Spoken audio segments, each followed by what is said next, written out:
task of weaving together the threads that I have been collecting all week into a sermon. A man who I took to be the grandfather was pushing a stroller towards a table. In the stroller was a child, perhaps 7 months old, who had the biggest, most beautiful brown eyes in the world. And I wondered how this child's parents ever got anything done. They had these big, brown, beautiful eyes to look into, and this precious child to smile at and babble with and sing to. Maybe all that looking and smiling and babbling and singing gets old. Maybe it simply gets to be too tiring. Maybe having a moment to actually eat or pee is enough to make one want to hand the child off to a partner or a grandparent. I'm not exactly sure, but looking at that child reminded me of a 15th century illustration that I saw this week of Jesus, Mary, and Joseph. And Joseph, let me do a better close-up of that. Joseph is taking care of Jesus so Mary can get her reading done. Mary is sitting up studying a book, scripture, I suppose, maybe a prayer book. We assume the painting was influenced, I assume the painting was influenced by a tradition that says that Mary was the learned one in the household, that she was the one who was able to teach Jesus what he needed to know in order to fulfill his ministry. I'm not sure where this tradition started or why it was that Mary is the one who was the smart one and taught Jesus instead of Joseph. But I like the idea of it being Mary because that's countercultural. Countercultural in 15th century Europe, countercultural in 1st century Palestine, for the woman to be the learned one in the household. I don't know what generated the tradition, but it wouldn't surprise me if today's gospel lesson had something to do with it. Jesus would have had to have a teacher if he was going to be able to hold his own in a discussion with adults on theological matters. Maybe it was his mother, and if it was his mother, she would have had to have learned at some point. And so there are paintings of Mary reading, Mary studying.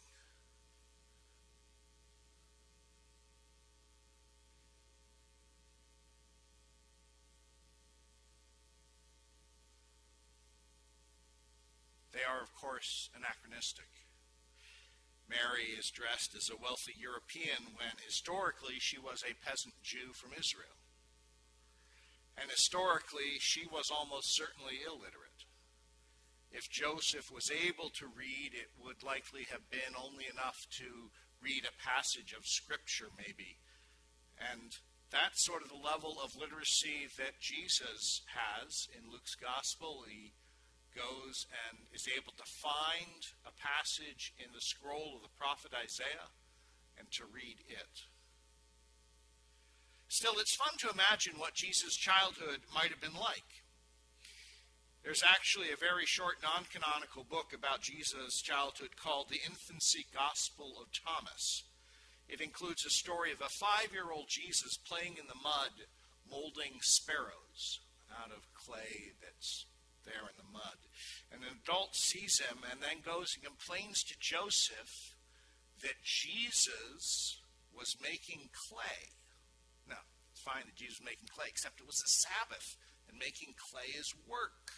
You can't work on the Sabbath. And so when Joseph goes to scold Jesus for working on the Sabbath, Jesus tells the sparrows to fly away, and they do.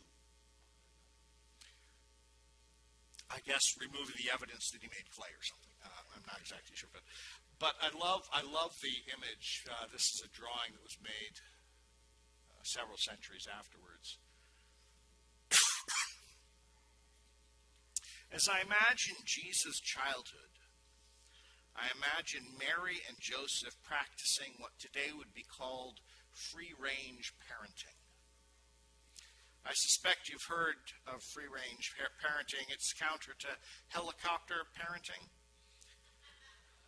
In helicopter parenting, the parents, occasionally trusted at all, but the parents are always keeping an eye on things. The helicopter parent makes sure that the child has activities to participate in. There's soccer practice to go to, and swim lessons to attend, and piano lessons on Tuesday, and dance classes on Thursday. And the helicopter parenting started in earnest in the 1980s. The primary motivation was protecting children from harm. If you keep the kids busy enough, they can't get into trouble. And if you keep them in an activity with an adult supervisor, they can't come to harm from some stranger. More recently, however, the primary motivation has shifted.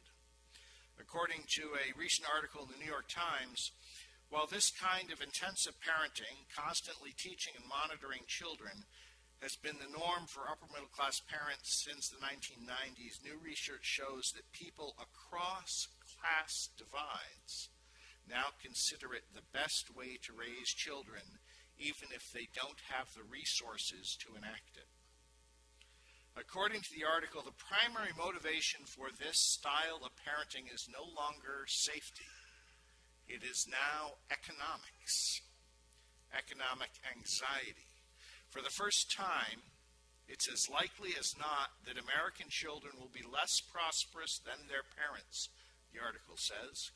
For parents, giving children the best start in life has come to mean doing everything they can to ensure that their children can climb to a higher class, or at least not fall out of the one into which they were born. I understand the perceptions that led to helicopter parenting. In the 80s and 90s, there were a number of high-profile child assaults and abductions. It was scary. The reality is that children are in no more danger today than they were in the 50s and 60s. This new anxiety, this economic anxiety, on the other hand, may have some basis in reality. How much is not exactly clear to me, nor is it clear to me how much helicopter parenting actually helps protect children from the economic anxiety. What is clear to me is that something is lost with this kind of intense parenting. In the elementary school my niece and nephew went to is 3 blocks from their home. In kindergarten and second grade, when they were in kindergarten and second grade, my sister would have been happy for them to walk to school if the other kids in the neighborhood also walked to school, and so there's a little herd going together. But all the other parents insisted on walking their kindergartners, first graders, and second graders to school. And so my sister had to walk her kids to school because there wasn't a herd to send them with.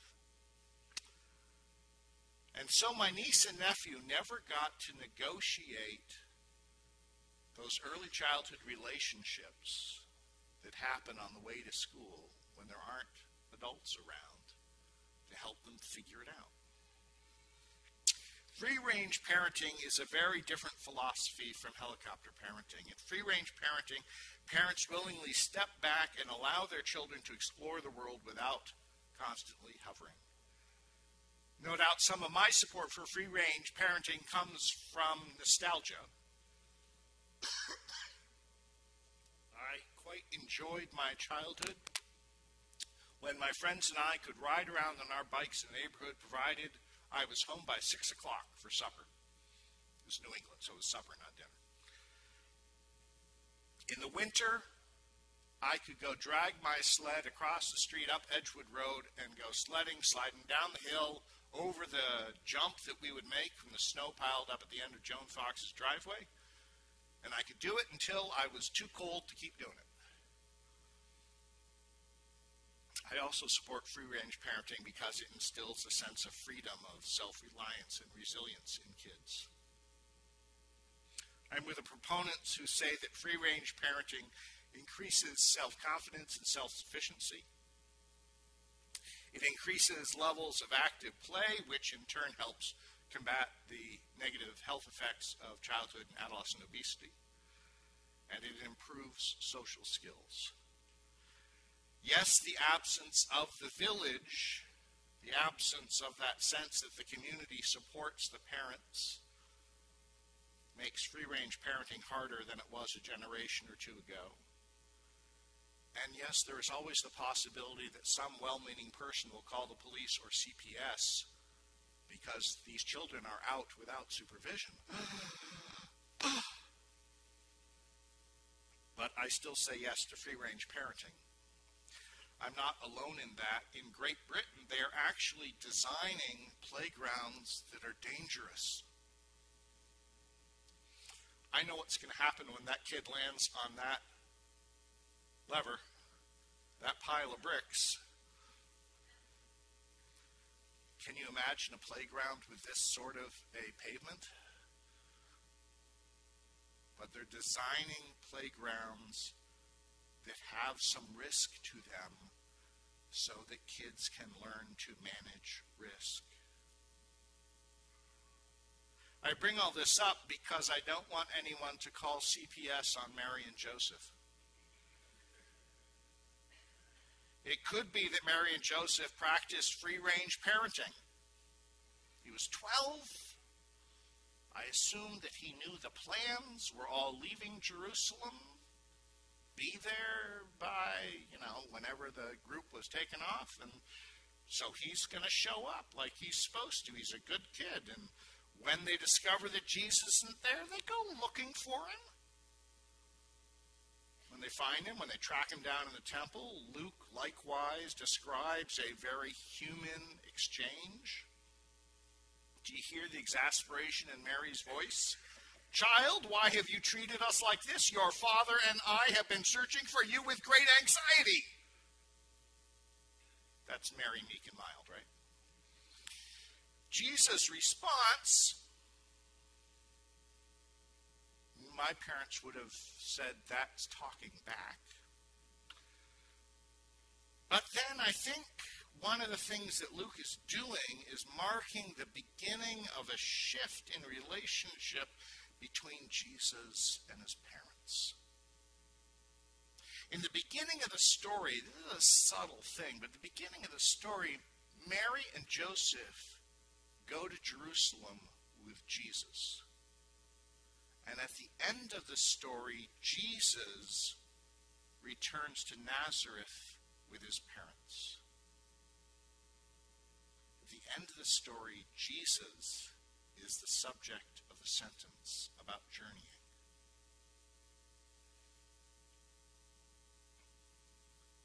Another shift that happens in the narrative is that Jesus is starting to reach out beyond his family. When his parents finally track him down, they find him in the temple in the middle of a gathering of men, adult men. And he's not giving them all the answers to their questions, nor is he just asking his own questions. Rather, he's engaging with them in adult conversation about whatever it was that they were discussing. William Herzog writes that Luke does not assume that Jesus is engaged in the contest of besting his opponents as though this were some first century version of Jeopardy. Rather, Jesus is engaged in a lively and respectful conversation demonstrating a wisdom well beyond his years. Still, I think that Jesus' answer to his mother's question is the most important thing that's going on here. Why were you searching for me? Did you not know I must be in my Father's house?